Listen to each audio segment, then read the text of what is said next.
Stupefy, defenders! Graces! Confringo, potato!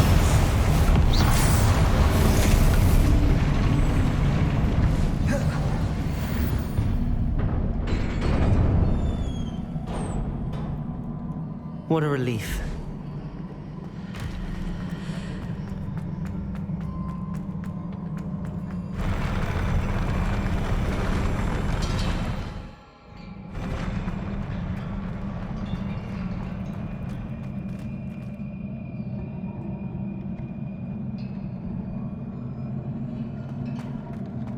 Revelio.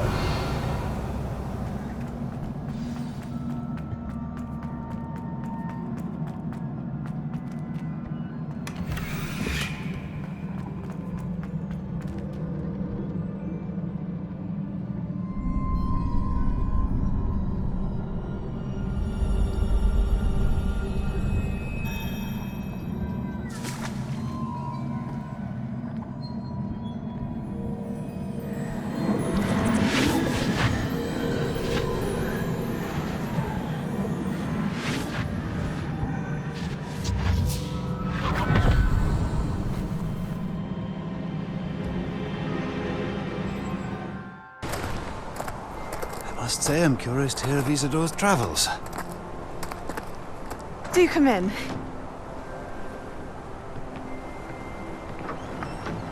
Please, have a seat.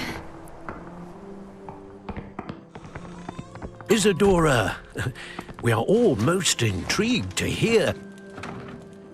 We're ready. I've something to show you. Father, these are my colleagues from Hogwarts. Father hasn't spoken since my brother died. On my travels, I confirmed that which I've always believed. That we have the power to take away pain.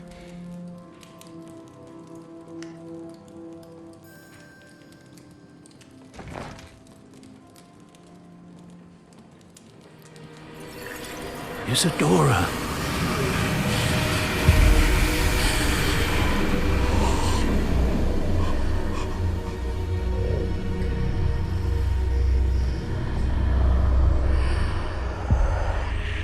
What have you done? I took his pain.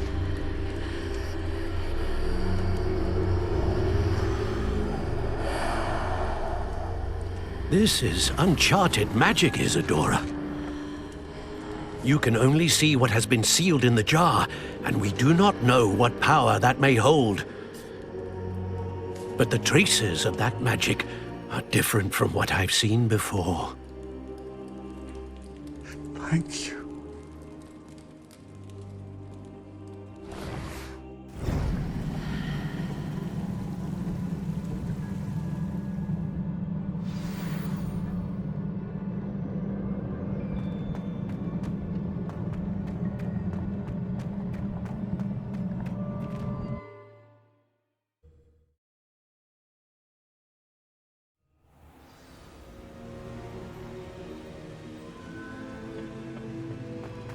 You're back. And in one piece, no less. It is good to see you again. Professor Rookwood told me about what happened at Rookwood Castle. In light of the dire circumstances in which we find ourselves, it is most fortunate that someone so competent is following this path. Thank you, Professor. I shall keep the second artifact safe as you've advised. Good. Are you ready to move on? What was the glowing strand that Isadora pulled from her father's chest? It was pain. You will understand more about her actions as you complete the trials. I'm ready for whatever comes next. In that case, introductions are in order. Allow me to introduce former Hogwarts headmistress, Neve Fitzgerald.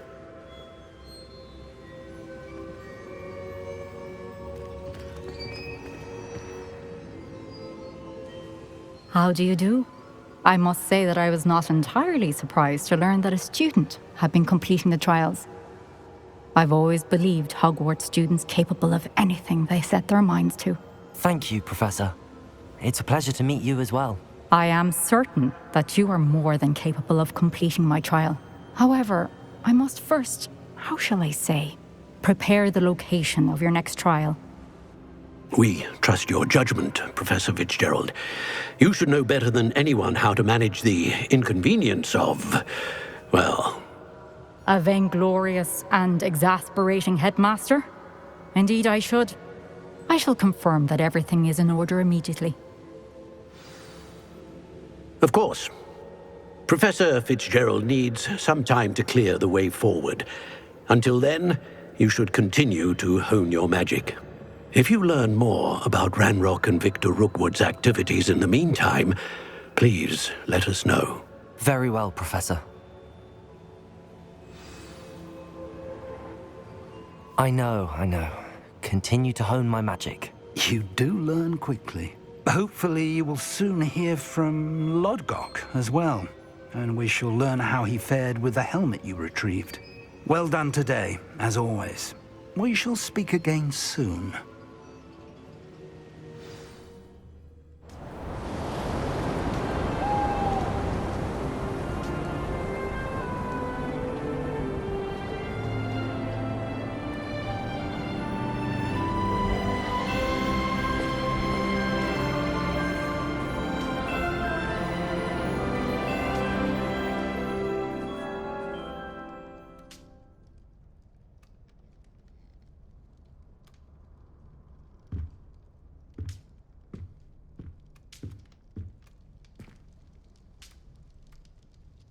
Revenge.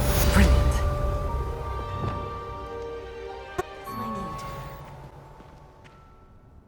Samantha, is everything all right? No, it's not. It's my brother William. The one I told you about after Charms class. He's been cursed. He ignored my warning and now he's lying in St. Mungo's looking completely pathetic. He simply never listens. I'm sorry, how exactly has he been cursed? Oh, you won't believe it. Truly, but his feet were turned into purple beets. You can imagine his distress. And mine. I won't even go into the attention he was getting from our garden rabbits before he admitted himself to hospital. Beats for feet. How hilarious. I mean, how terrible. Horrible, truly. You and the entire school may find it funny, but the situation is dire. Well, it is an unusual situation. How did your brother end up like this? It's entirely his own fault. I told him about some research I'd done recently on our ancestor Marmaduke Dale. In particular, my discovery that Marmaduke's tomb was cursed. My brother's always making fun of my discoveries. This time, he laughed in my face. Told me I'd misinterpreted my findings. As if that were possible. And to prove his point, he went right up to the entrance of the tomb and poof!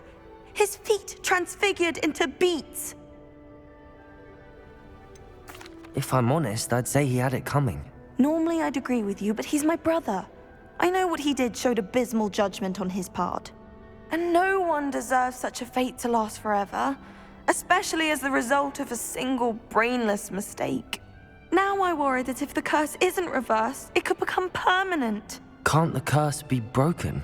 Possibly. The curse stems from a crest that was stolen from Marmaduke. If the crest were returned to its rightful place upon his sarcophagus, then I believe that William's feet may be restored. You battled trolls when they attacked Hogsmeade, escaped a dragon, and I could tell by your work and charms that you're a skilled spellcaster.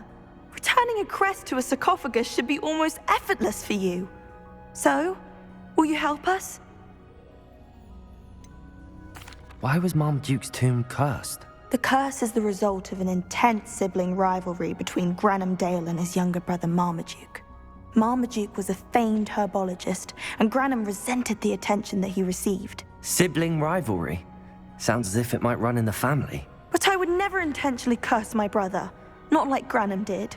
When their mother died, Marmaduke was given the prized family crest. Granham felt that as the eldest child, he should have been given it. Years later, when Marmaduke died, Granham stole it and cursed the tomb so that none in the Dale family could ever pay their respects. How do you know it's safe? I don't want my feet to turn into beets as well. Oh, but the curse only applies to Marmaduke's descendants, as my brother so aptly demonstrated. That's why I need your help. You're unrelated to my family, so the curse wouldn't affect you. Why is your ancestor so well known? He discovered the properties of several magical herbs and plants. He also uncovered numerous types of flora. The wizarding world owes him a great debt. His work not only impacted the discipline of herbology, but also potion making. I can take the crest to Marmaduke's sarcophagus for you. Oh, thank you! Thank you so much! You'll simply go into the tomb where Marmaduke was laid to rest and place the crest on top of his sarcophagus. According to my research, the tomb's been abandoned for centuries, so it should be a fairly simple task. You'll find it just east of the hamlet of Brockborough. Thank you for your help. My family is indebted to you.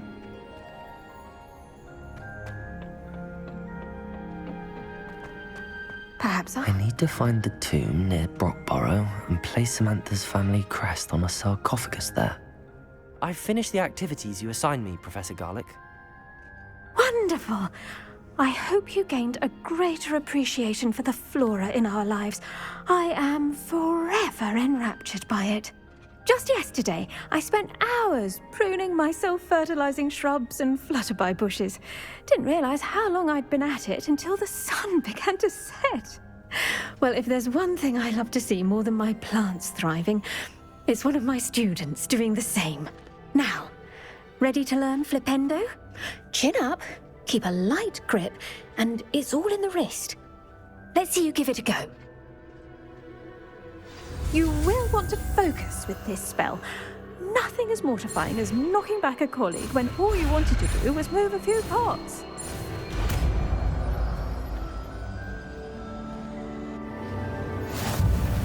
Wonderfully done! If you'd like to practice a bit more, you're welcome to do so here in the greenhouse. Just mind the plants, please. Professor, I was wondering where you're from. What's your background? Oh, how nice of you to ask. Well, let's see. I grew up in London, right on the Thames.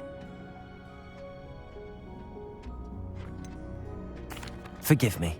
I was sure you must have been raised in the countryside. I used to dream of just that. But it wasn't until I came to Hogwarts that I felt truly at home. Mind you, it did take some time, and whilst it is my fervent hope that each student eventually feels as at home here as I do, it is not always the case. I suppose that makes sense. Well, we each bloom differently, don't we? Some of us, like Devil's Snare, thrive in the shadows, whilst others crave the attention of a bouncing bulb. And we each grow and thrive according to our own plan. Oh, I was terribly nervous when I arrived at the castle. You see, as a child, I knew nothing of witches or wizards.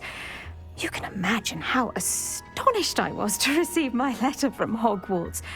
I spent a good deal of time alone in either the greenhouse or the library my first days here. It does take a while to adjust to being here. Precisely, and I was remarkably fortunate. In fact, a 7th year took me under her wing during those first days. She remains one of my dearest friends. Was it Sirona Ryan? It was indeed. How on earth did you know that? Sirona has been a good friend to me as well. In fact, I retrieved a box of letters from Mrs. Sprottle for her. Oh, darling Mrs. Sprottle. She was always astonished I knew as much magic as I did, being Muggle-born. I dare say you'll find that the friends you make here at Hogwarts will last a lifetime. Now, I'd best get to my recent delivery from the Magic Neep. Mr. Teasdale promised me quite an assortment of seeds this week. Lovely to see you.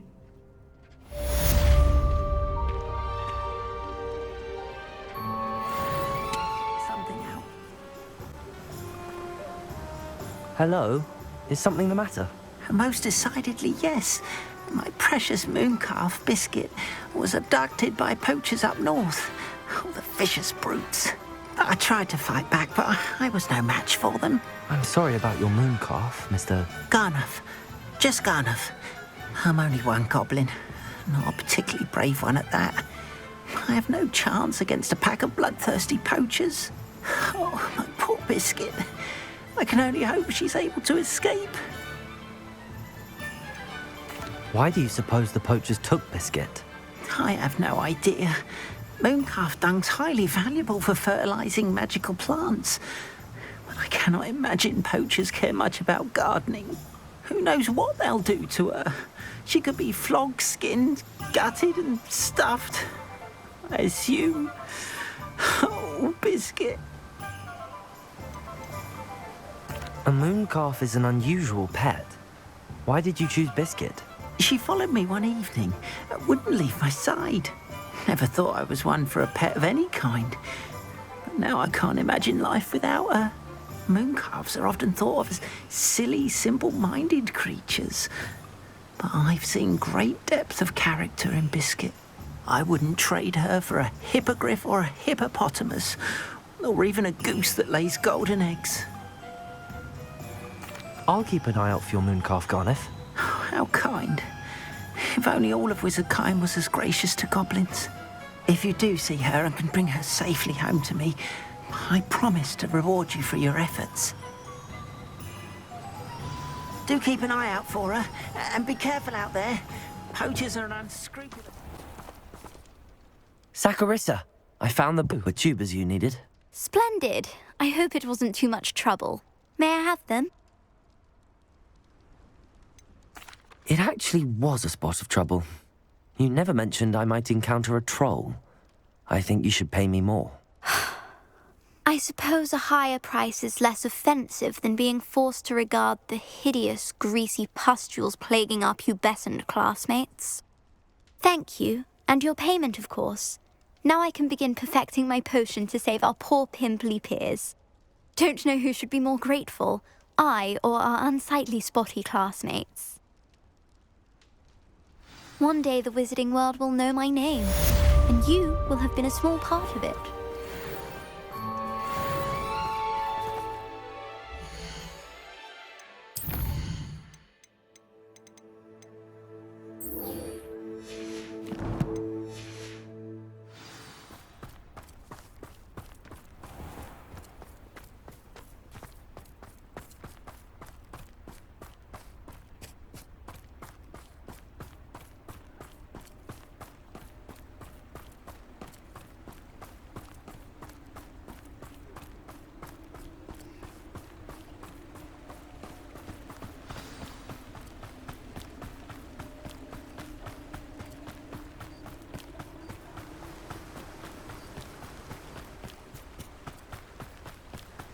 Revelio.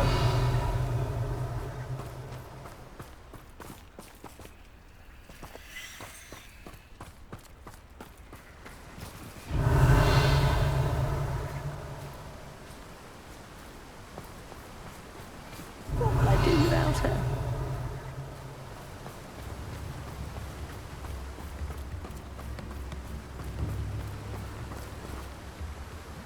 Garneth, I've rescued Biscuit.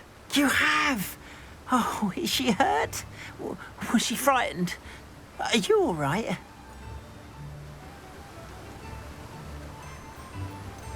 Biscuit is fine, as am I. I was able to rescue her without much incident. Oh, mercy. Where poachers are concerned, I tend to expect the worst. I cannot wait to get her home.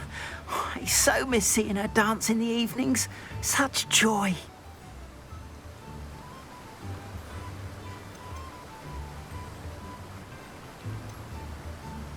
You can have her back for the right price. Of course, I would pay any amount for the safety of my dear Biscuit.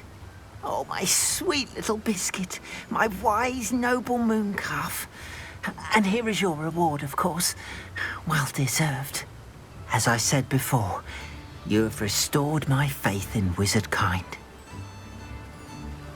You've restored at least a modicum of my faith in Wizardkind.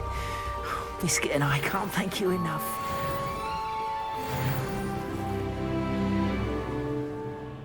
I'm happy to tell you that I returned the crest to Marmaduke's sarcophagus just as you asked. I thought as much. I received word from St. Mungo's that my brother's feet are back to normal. No more beats. Oh, I cannot thank you enough. It wasn't too much trouble, I hope. Well, there was a troll in the tomb. A troll? Oh dear, I'm so sorry. That's awful. No one has been in that tomb for centuries. But I can't say I'm surprised. Marmaduke seems to have been full of surprises. Indeed he was. Well, I suppose I should be going. I'm anxious to see my brother, who must be elated to have his feet back. Of course. I certainly would be. William and I are forever in your debt. Thank you again for what you did.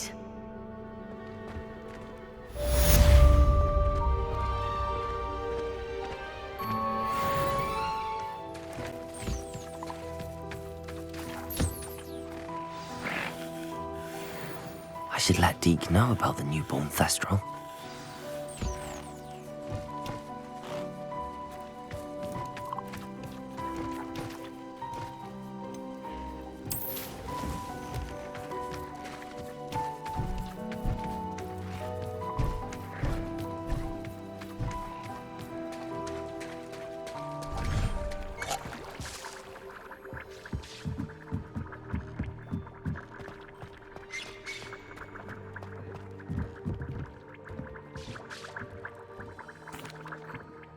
Hello, Deke. You'll be pleased to know that a little Thestral was born. How wonderful to have more Thestrals in our world. Such misunderstood beasts. I'm sorry that we can both see Thestrals, Deke. Deke is privileged to see such majestic beasts, but sometimes wishes Deke couldn't. Deke is to blame. What do you mean, to blame? Years ago, Deke's master ordered Deke to help him capture a phoenix, the rarest of all beasts, that Master had spotted high on a cliff. The phoenix was the most beautiful beast Deke had ever seen. Deke begged Master to leave her be. When Deke hesitated to climb up the cliff as ordered, Deke had to punish himself. As Deke punished himself, Master grew angrier and angrier, and in his frustration cast at the regal bird. Deke suspects the phoenix was protecting eggs when it swooped down in fear and fury. Before Deke could reach him, Master fell from the cliff. Deke stayed on that cliffside for days, punishing himself, before Tobbs found him. It sounds to me as if your master got what he deserved. Deke never wanted anyone to get hurt. Not the phoenix, not Tobbs, and not even Master. Deke often wonders what became of that phoenix. Deke feels fortunate to be at Hogwarts now, helping you rescue beasts. Perhaps Deke can make amends for what came before.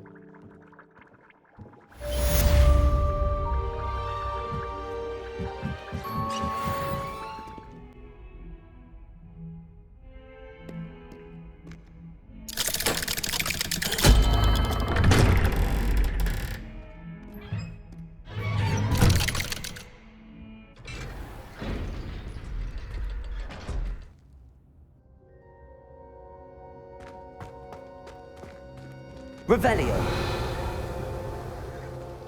You'll never believe what I've learned. What did you discover in the spellbook we found in the scriptorium? Salazar Slytherin's spellbook was a little difficult to interpret, but fascinating. Evidently, he encouraged teaching dark magic at Hogwarts. Neither the Imperious Curse nor the Killing Curse was unforgivable during his time. He believed students should be prepared to use dark magic when necessary, not to fear it. That's why we had to use Crucio to gain access to the scriptorium. He didn't want his knowledge shared with anyone who was afraid of the power of dark magic. It was hard to do, but casting Crucio was our only option. And I'm glad we did it, because in the spellbook I also found something else. References to a lost relic, which, from what I can tell, grants the holder the power to reverse dark magic curses. And you think this relic might be able to save Anne? Precisely. I plan to search for this relic, but I don't think we should tell anyone. Especially Ominous. He wouldn't understand. I see no reason to involve Ominous. I'm glad you agree. When I know more, I shall send an owl. And don't feel sorry for Ominous. Keeping this to ourselves for now is for his own good. I'll decide what's for my own good. Ominous, we were just about to get some air. Care to join? You're a liar, Sebastian. I heard everything. You swore you'd never engage in anything to do with dark magic again. No, I didn't. I said I understood you wanting that. I'd never swear to give up on finding a cure for Anne. You don't know when to stop, do you? I know when not to stop. Leave this alone, Ominous. I'll be on my way.